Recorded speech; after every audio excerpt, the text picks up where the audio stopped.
afternoon, evening, good night. I don't know. But anyway, you know what? I can tell you a story about being a made so many.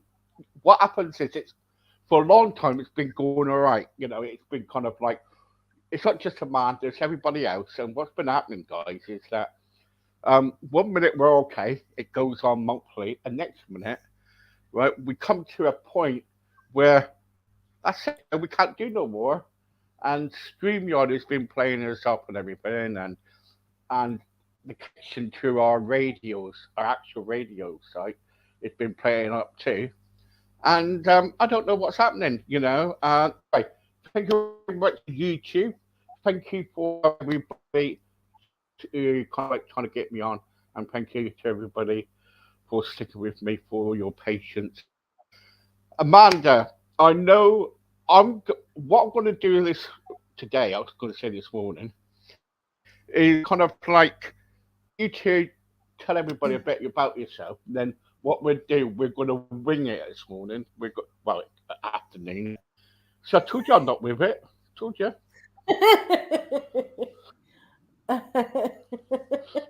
Winging it's always the best way to It's go, all right. Steve. It really. Yeah. You carry on. You sing a song. I don't mind. Ooh, what shall I sing? No, I'll scare everyone away. No. I make Tell us. up Tell songs. I everybody a walk bit about around yourself. singing. So I am the Director of Studies at the Northern College of Clinical Hypnotherapy. What does that mean? Well, it means that it's my job to oversee the course content, and it's my job to oversee the teaching and actually do a bit of teaching myself too. And what I teach is a foundation and a diploma in clinical hypnotherapy. And the reason why my job is to oversee the education is that things are changing all the time. We're learning new stuff all the time about the mind, about the brain, about how things work. And we're also recognizing different needs as we go through. So, for example, this year, the NHS have reported 230,000 new cases of PTSD just as a result of the pandemic, of the lockdowns, and that's just the cases that they were expecting and that they know about. That's not the full cases that have been reported as of yet. And as we now have got war and economic crisis and people are struggling, we're expecting to see that increase. So it's up to me to then go, hang on a minute. Let's do some additional training in PTSD. Let's do some additional training in stress management.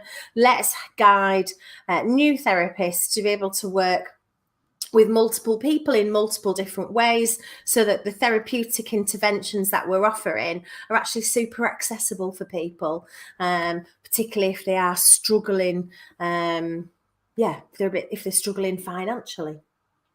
So it's really important for me just to kind of keep on it and that's my job. That's my day job. I'm also a podcaster and I've got a radio show. It's called The Wellbeing Show, and I interview some amazing people like yourself, Steve, inspirational people, spiritual leaders, people who work in wellbeing as well. Obviously, any excuse I get to talk about the power of the mind, I get excited about it because it's just amazing. And what's been happening recently? Well, I've had a bit of I've been on a bit of a health kick, I suppose. I used to be a size 28 and I reduced right way down to about 16. But then during lockdown, things kind of crept up. And then after Christmas last year, I was a little bit poorly and sort of laid around for a couple of months to get well. And then laying around for a couple of months, the pounds and the kilos came back on. So I've been on a bit of a health kick. I've actually been like, that heal thyself stuff. I've actually been putting into action some of the stuff that I teach for my own life. And I've just been on about 6 weeks. And I've reduced my body shape and size by about 15 kilos. Don't ask me what that is in pounds and ounces because I'm really rubbish at converting. I am feeling so much better. Really, really good. So, yeah. And I've also been Thank you, my lovely. I've also been working on other aspects of my health as well, because this year I entered into perimenopause. So I have been having all sorts of mad symptoms. So I've been so blessed because hypnotherapy is so adaptable to so many different situations and circumstances, because it works with the mind, it works with the brain, and a lot of those menopausal symptoms, that's where they come from, they start in the brain. I've been able to actually use some of those tools and techniques to help me manage my hot flushes, help me manage my mood, my emotion, low energy, high energy, and all that kind of stuff. So in addition to having just an amazing year at the college, we won an award, which is very exciting, for being a brilliant training school, which is really, really cool. And we've had loads of amazing people go through the training program and graduate, and they're out there helping people. It's so exciting. They're all fully booked, working with lots and lots of different clients and in all different kind of settings, and offering lots of different therapeutic interventions. It's really exciting to see. But to get an award for that as well is just, it's really wonderful, really wonderful. So it's been an amazing year. Lots of challenges, but really amazing year. Yeah. That's a little bit about me and what I've been up to lately. Who, me? Yeah. What have you been up to? What I've been up to? Well, I've been hang gliding. I've been What? hang glide, parachute jumping. Hang gliding and parachute jumping? No, I'm not. No, I'm not. No, I'm only joking. I really wish that had been true, Steve. That would have been an awesome thing. I love it. Right. So that's what I've been doing. Yeah, no, I've just been kind of like sorting my podcast out, and kind of like getting that all sorted out because, guest out, and it's the heat. People have been asking me, how are you managing with the heat? How have you managed with the heat? The hot temperatures. Horrible, isn't it? It's horrible. Well, I've loved it, but I've had to learn a few techniques. Shall I show you a technique that I've been using for hot flushes, which is also very good for cooling you down? Yeah, if you want to. Well, so it's a really great breathing technique that I learned, and don't ask me where I learned it from because I can't even remember, but I think it's something that a couple of different breathing techniques that I've kind of mixed together. So if you're in fight or flight, or if you're feeling panicky, or if you're feeling anxious or feeling stressed, you usually find that your breath is quite short. So we want to have a longer breath to start with and a deeper breath. So we want to get you breathing into your belly. So if you put your hand over your belly button area, or just slightly below your belly button, and even if you can't quite get a deep breath, just imagine that you can get a deep breath in all the way down. So when we breathe in, we want to make sure that we're breathing all the way down into our bellies. That's the first thing. Secondly, I don't know if you've ever been on holiday, you know what it's like when you go on holiday. It's like, have I got my passport? You do about passport check about 1,000 times. Got my passport, got my luggage, got the kids, got everything we need. And it's like mayhem. You get to the airport, you get on the aeroplane, it's noisy, it's crazy. You finally get on your holiday, you throw your towel out on your sun lounger and you go, and that long sigh out is what we do when we feel warm, when we feel safe, when we feel secure. And when we're going from, it also takes you from that fight or flight anxious state into that rest and digest kind of more relaxed state. So what we want to do is we want to take what we know about breathing, natural breathing, what we do when we feel calm, when we're entering into a very relaxed state, when we're getting into that holiday mode. We want to mimic that by having a longer breath out. And what that longer breath out does is it takes you out of that stressy, fight or flight state, and it takes you into that rest and digest state, which is really helpful and really important. So you take a deep breath in, but you have a longer breath out. So that takes you out. But let's add a little bit more to that. We want to add in something that's going to cool you down. So this is not for everyone, because not everyone can do this. Can you make a tube with your tongue? A tube? Not everyone can make a tube shape with the tongue. Can you do it? No, I can't now. No. So I think it's a genetic thing. Some people can, some people can't. So if you can make a tube with your tongue, I feel like a weirdo. I just like making people look weird, Steve. That's what it is. If you can make a tube with your tongue, that's what I want you to do. And you're going to breathe in through that tube in your tongue. And what the air is going to do is the air is going to pass over your tongue, and it's going to make your tongue feel very cold. Now, if you can't make a tube with your tongue, which is what a lot of people can struggle with, you can just rest your tongue in the central area of your mouth, but you're going to make like a kissing shape with your lips.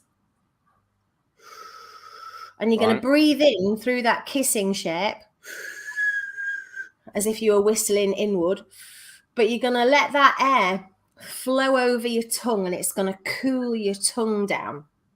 And what that does is that sends a message to the brain to say that you're cooling. You're cooling down, and it'll either prevent your hot flush altogether, or it'll certainly help you to feel a lot cooler. So let's put it all together. So to help me, I imagine a square. I imagine that I'm going to draw a square inside my mind.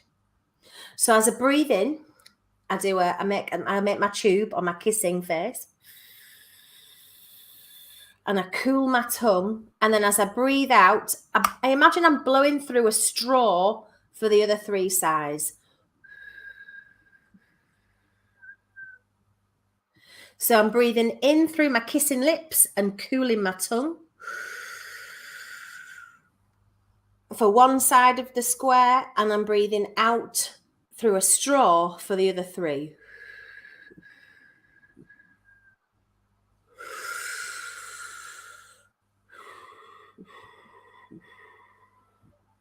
And then what happens is you get three outs for one in. So you get the longer breath out there, which takes you into rest and digest. And the breathing of the cold air over the tongue really helps you cool down. It's amazing. So I've been sat doing that all the time. Well, it's been hot to manage the hot flushes and help me cool down. It really, really works. I'm so glad I discovered it. It's brilliant. Share it with everyone. Debbie's just left me a message from my radio. Hi, Steve. What is this? What is this afternoon? Is this what? No, it's not. No. No, it's not. WT, but no, it's not. It's not a chat-up line or a thing. You winding me up. Thank you. She thinks we're kind of like trying to make love. No, we're not. Go away. Bye-bye. It's a different kind of a blowjob, love. Oh, I know.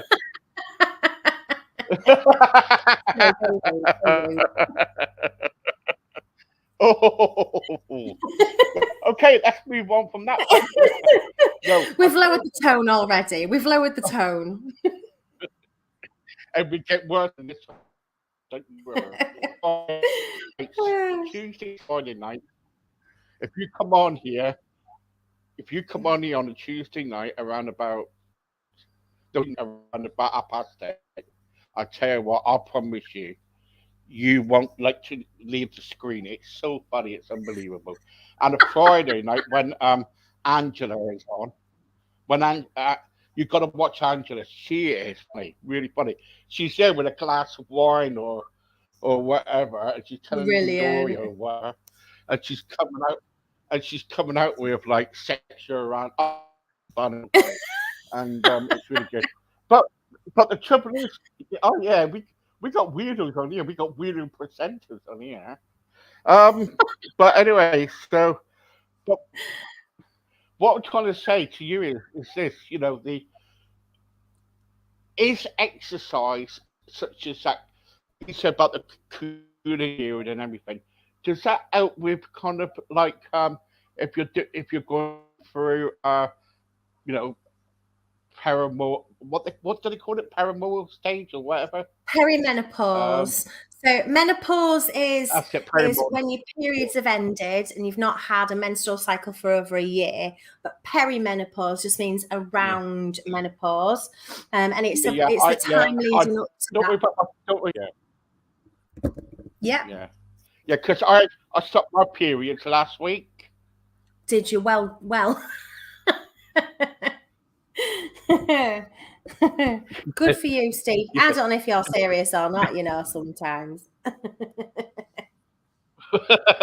No, I'm only joking. No, but I tell you what, the trouble is, I do feel sorry. I do feel sorry for women now because when what they got to go through, when they go through, Well, I you think know, that's the thing, isn't um, it? I think it is a really challenging time, and it's certainly a time when, and it's something that people are not very comfortable about talking about. And it's a time that women go through in their lives where their body changes, and you get cognitive decline, and you get vaginal dryness, and you have hot flushes, and you can feel like you don't know who you are anymore. And it's a really challenging time. And that cognitive decline means you forget the names of things, and you can't think straight, and you get a fuzzy head, you get brain fog, and there's all mm, sorts of weird and wonderful things happening. It's just because of a lack of estrogen in your body that's causing it. The good news is it isn't permanent, and once you've been through that phase, all of that kind of balances itself out, and actually then yeah, the grey matter that decreases during that stage actually can increase, so it can be a really wonderful time to learn something new, like a language, or do a course, or do something that you've always wanted to do that you've never had time for. but I think the challenging time is it can actually be a real gift. There's nothing like feeling like you don't know who you are anymore, or having a series of hot flushes, or feeling moody. There's nothing like that to really cause you to stop, examine your life, look at who you are and where you are and what you're doing, and does my life have purpose? There's nothing more than not feeling great to help you to just stop and go inward and have a time of introspection, and really sort of check in. And I think for many women, culturally as well, we don't have a lot of nice and positive messages about this time in our lives. So for many women, we just muddle through. We don't get help. We don't connect with others. We don't do that introspection, and we just kind of get on with it, because that's how we've always done things. We just get on with it. But at this time in life, it can be a real gift, because it can make you really stop and actually start putting yourself first. And let's face it, I don't know many lovely caring mums and women in general who do put themselves first. Women are, I'm saying women in mm, general, but most people put themselves right at the very end of the queue when it comes to like just taking care of their needs. I remember, mm, my mum used yeah, to make yeah, sure we were all fed before she sat down to eat. And I'm sure loads of mums are like that. And I think this time is a time of reflection and introspection to actually make you, if to force you, if you like, to put yourself front and center in your life, and actually start to really listen to your body, and listen to what you need, and actually give that to yourself. And I think that can be a real beautiful thing. It doesn't have to be awful. So there you go. yeah. I've got a beautiful wife, and sometimes I find it very difficult when she's going through the stage of, on her periods. I don't. I'm open to it because I talk about it on here with other people. and she's on a period. I'm thinking, oh my god, I need to run for the hills. You know what I mean? Well, Yeah. it's true. I do. I need to run for the hills. You know what I mean? And and I'm thinking, oh my god, please save me, because sometimes can be well, they can be really, really nasty. You only got to say good night, and they go good night about it, boy. You know what I mean? Yeah, I know. But I've been there myself. You just don't. You don't. Like you just constantly. You can feel like you're constantly in a state of mild frustration, mild irritation, and that mild irritation can just be present constantly. And then it doesn't take very much to go from that mild irritation to full explosion. But I really think that the menstrual cycle is a time when your body is communicating what it needs, and what I would recommend that you ask her is, what does she need? What do you need? What do you need me to do to support you? How can I support you? Because support is an expression of love, and it just means that perhaps she's just asking you to love her in a slightly different way during that time in the month. Maybe she needs you to show her love by, like, washing the dishes a bit more, or preparing a meal, or doing some additional stuff around the house so she can rest a little bit more. Or maybe she needs a bit to feel more loved. Maybe a foot massage would really go down well. You can express your love and support in so many practical and wonderful ways, but asking her, I think, how do you need me to support you? And even if it is just get out of my face for a little while and let me have some alone time, then that's what you can do, and you can honor her in that way. But ask her for I do. support. I I took the drawers out of the bed, so now when she has to go up, to go to bed, and away, and I'll knock on the hello. Have you finished the mood yet? No, I'm only joking. I'm only joking. But the trouble is, so it should be talked about more. It should be Yeah, talked it about really more of, does. It needs to be about talked about more menopause. often. Yeah, it does. It does need to be Yeah. talked about more often. And it need. I think women don't really understand their body. They don't understand what's happening to them. I know women that don't even know the names of the bits of their bodies. So I think we're really lacking in education when it comes to anything to do with the female body. I remember when I was teaching hypnobirth in one session, I was talking about the uterus. And I remember the woman saying to me, I'm really sorry, I don't know what a uterus is. And I thought, okay, it's a womb. Your womb, do you know what your womb is? But we don't have the correct terminology. We don't understand even the kind of basic stuff. Women don't know the names of their own anatomy. They don't understand how their body works. They don't understand how their anatomy works. They don't understand why they feel the way they do or what's happening within their bodies. And I think that lack of understanding is just, I'm going to get on my soapbox here, but it's a demonstration Surely, yeah, but surely this supposed to be taught at school, because when I was at school, we had sexual education at school. We didn't have. We had biological education where we spoke about an egg being fertilized by a sperm, and our sex education was really about sexually transmitted diseases and awareness of that, and how to use a condom. I remember we had to put condoms on bananas, which was really hilarious. Lots of giggly schoolgirls trying to put condoms on bananas in the classroom. It was only girls that were doing it, not that we were separated for this. But I remember it being awkward, embarrassing.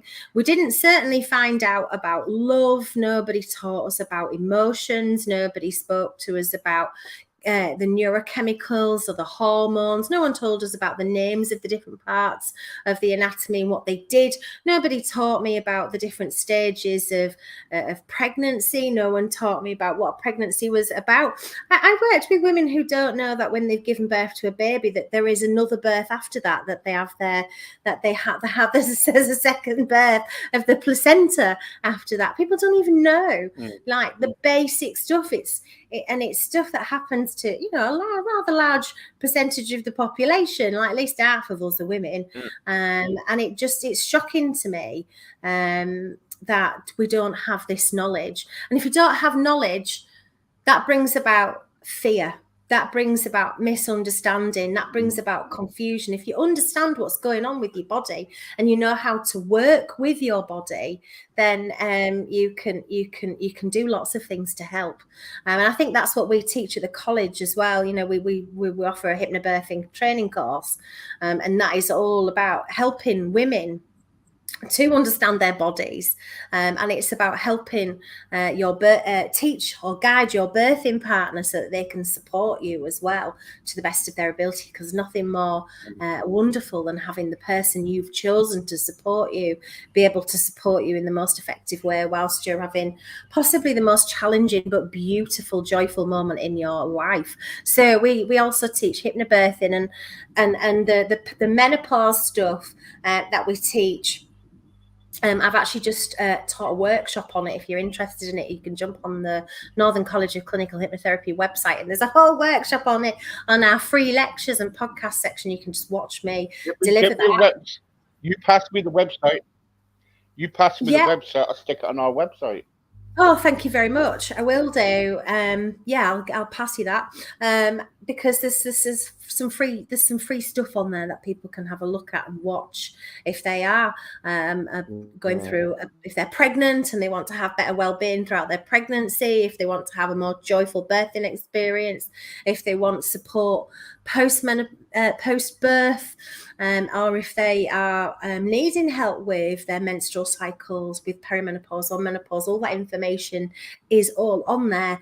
But essentially what we do is we teach therapists how to support women who are going through that as well. So all of our little mini training courses, and we've got some e-learning on there as well. So it really is aimed at therapists or people who want to become therapists, but anybody's able to have a look at it and ask questions about it.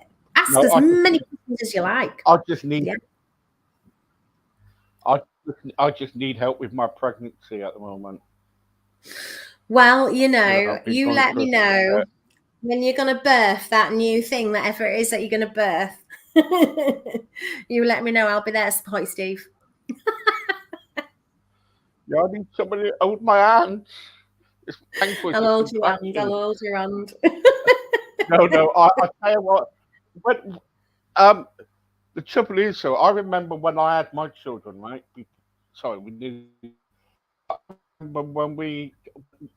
I had my children and everything, it was tough. And when I went into kind of like see my wife kind of actually, delivering the baby and everything, I couldn't deal with it. I just went poof, right on the floor. I collapsed on the floor. It was just embarrassing, and so I really do feel sorry for women, what they've got to go through. So anybody out there who's leaving me questions saying, hey, Steve, you're a bit over the top. No, I'm just having a bit of fun, and all I can say to you is this, as I say it again. I think women are, and they can do so many things, and all I can say is, for the last few months, I've learned my lesson. My wife went into hospital. Stephen here actually used a washing machine. He doesn't like it. So what did he do? He went in the kitchen, he put the washing machine on, and guess what happened?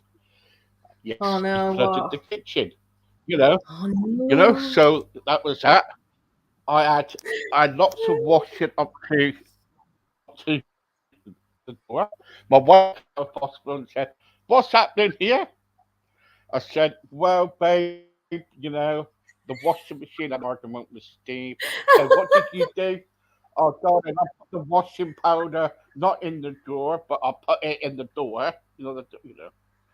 I bunged it in the door and everything. And so where the washing powder should go to, in the drawer. Yeah, You know what I mean? yeah. Yeah. Well, I don't see. I just opened the door and just flung it all in. Right. uh, Fabric conditioner and whatever, and it bubbled up. It bubbled up, and Oh, yeah, and it just and came then there out of was the a thing flood. to a bucket. How much washing powder did you put in? Yeah, half a box. No, Steve, I can't believe you did that. Yeah, Oh. honestly, half a See, you were box. doing your Half a best, but box. you What were can I do? lacking. You were doing your best, but you were just lacking a bit of education. Which is, why if you're educated, you'll do things a lot better. That's a good metaphor, is that? I was, I was, I was at the ironing before we go. Got to tell you this. I was doing some ironing for around about an hour, right? And I was looking at the Right. clothes and I was thinking, oh, that's nice. Did a good job there. So turned it over again, ironing, doing it again. What's going on here? And for an hour, I didn't even have the plug in for the Oh, iron. no.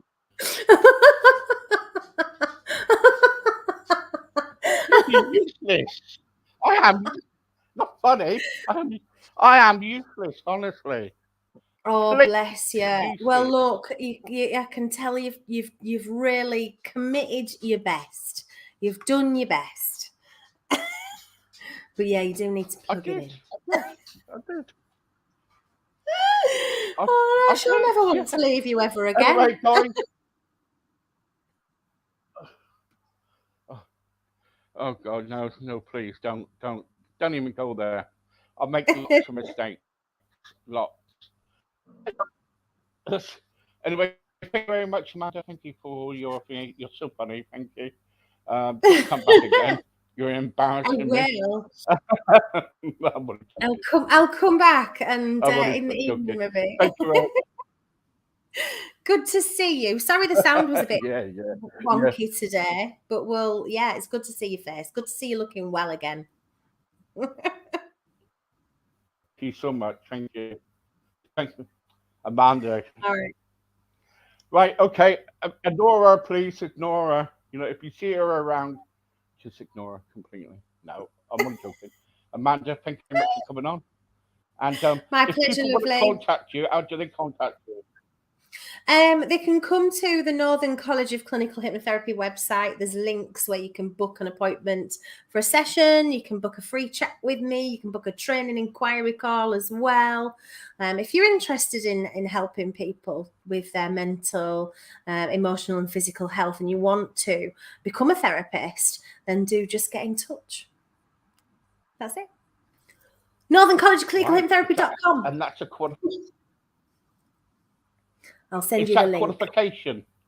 Yeah, it is. Yeah, You can it's get an qualification. accredited. It's an accredited foundation, and it's a multi-accredited diploma in clinical hypnotherapy, which is a practitioner level diploma training. So yeah, How it's long is the course recognized. for? How long? It's actually How long is the course? the practitioner course is 10 months. 10 months. Okay. 10 And months of how training. much would that? How much would that be? Sorry. We have a payment plan, so the entire course is 1,900, but you pay £100 for the foundation weekend, see if it's for you, foundation training, and that's you dip your toe in the water, see if it's for you, and then it's £200 per training module, which includes your 2 days of practical training, video, audio, all your notes, your one-to-one supervision sessions with myself or your tutor, and all your support and materials and reading that you need all in for that as well. So it's 140 hours or of You do. 140 hours of tutor supported training and up to 400 hours of self-directed study. So it's a full on Guys, course. so please support. It's a new career. Yeah, brilliant. Please support Amanda, guys and girls. And if you want to get, if you want to go on the course, brilliant. Please contact Amanda. I will have Amanda's link later on our website. In the meantime, bye bye. Thank you for the chat. Thank you. Good to see you, Steve. Take care. Thanks for listening, everyone. Bye bye.